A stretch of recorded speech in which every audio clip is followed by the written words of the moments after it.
बारामतीमध्ये एक समांतर यंत्रणा अदृश्य शक्ती बारामती चालवत आहे. हे अजिबात चालणार नाही. आगामी काळात ही समांतर यंत्रणा मोडून टाकण्यात येईल. सर्वसामान्य बारामतीकर बारामती चालवतील. केवळ बिल्डिंग उभा करून प्रश्न सुटत नाही, तर त्याचा सोशल इम्पॅक्टमध्ये बदल झाला पाहिजेत. आम्ही परीक्षेला पास होण्यासाठीच बसलोय, अशा शब्दात खासदार सुप्रिया सुळे यांनी उपमुख्यमंत्री अजित पवार यांच्यावर नाव न घेता टीका केली आहे. राष्ट्रवादी काँग्रेस शरदचंद्र पवार पक्षाच्या वतीनं योगेंद्र पवार आज आपला निवडणूक अर्ज दाखल करणार आहेत. तत्पूर्वी योगेंद्र पवार यांनी कनेरी येथील मारुती मंदिरामध्ये मारुतीरायाचं दर्शन घेत आशीर्वाद घेतले. यावेळी माध्यमांशी बोलताना खासदार सुळे म्हणाल्या, 6 दशकांपासून येथील मारुतीरायाचा आशीर्वाद आम्हाला आहे. तसेच पवार साहेबांपासून आम्हाला देखील बारामतीकरांचे प्रेम लाभले आहे. सध्या राज्यामध्ये प्रचंड महागाई, बेरोजगारी, उद्योगधंद्याच्या गुंतवणुकीचे प्रश्न मोठे आहेत. शासकीय परीक्षांचे पेपरसुद्धा लीक होत आहेत. आमच्या काळात असे पेपर कधी लीक झाले नाहीत. तत्कालीन गृहमंत्री आर पाटील यांच्या काळात महाराष्ट्रातील सर्वात मोठी पोलीस भरती झाली. सध्या तंत्रज्ञान एवढी प्रगत असताना देखील पेपर लीक होतात कसे, हा प्रश्न आहे. महिला सुरक्षेचा प्रश्न अधिक गंभीर असल्याचं त्यांनी म्हटलं.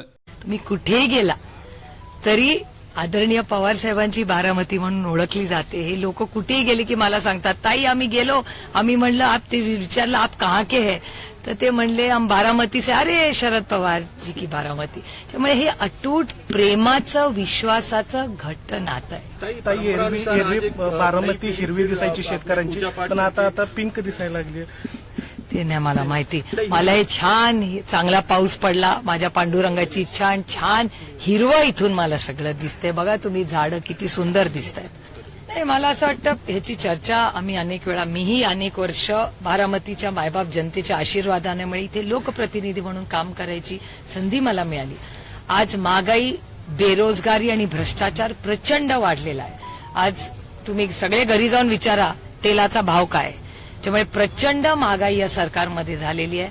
प्रचंड बेरोजगारी. इन्व्हेस्टमेंट्स येतात पण राज्यात किती राहतात आणि दुसऱ्या राज्यात किती. ऑन मेरिट महाराष्ट्राला जे इन्व्हेस्टमेंट्स आलेले आहेत त्या महाराष्ट्रात किती राहिलेल्या आहेत आणि दुसऱ्या राज्यात किती गेलेल्या आहेत. किंवा सरकारी नोकऱ्या जेव्हा हे सरकार अनाऊन्स करतं त्याच्यात किती घोळ होतात. आमच्या काळात कधी पेपर लीक नाही झालेला. या राज्यातली सगळ्यात मोठी पोलीस भरती ही कैलासवासी आर पाटलांनी कुठलाही आरोप न होता पारदर्शकपणे केली. एवढी टेक्नॉलॉजी आली आहे तरी पेपर लीक होतात. मी म्हणजे मला आठवतं त्या दिवशी आदरणीय पवार साहेब आणि रोहित पवार हे दोघंही गेले होते, कारण का मुलांनी आंदोलन केलं होतं. परत तारीख पे तारीख. त्याच्यामुळे महागाई, बेरोजगारी आणि नियोजन नसल्यामुळे बेरोजगारी या सरकारच्या चुकीमुळे वाढलेली आहे. आणि प्रचंड महाराष्ट्रात वाढलेला भ्रष्टाचार आणि आरोप मी एकटा करत नाहीये, तुमच्या सगळ्यांच्या चॅनलवर दिसतो. आणि सगळ्यात म्हणजे दुर्दैवी गोष्ट की महिलांवर होणारे अत्याचार, महाराष्ट्रात इतके बलात्कार कधीच झालेले नाहीत. आणि त्या बलात्कारावरची जी रिॲक्शन येते आपल्या बापदेव घाटात, तुम्ही सगळे त्या बापदेव घाटातून 100 वेळा जाता रात्री. काल मी रात्री 2 वाजता तिथून आले.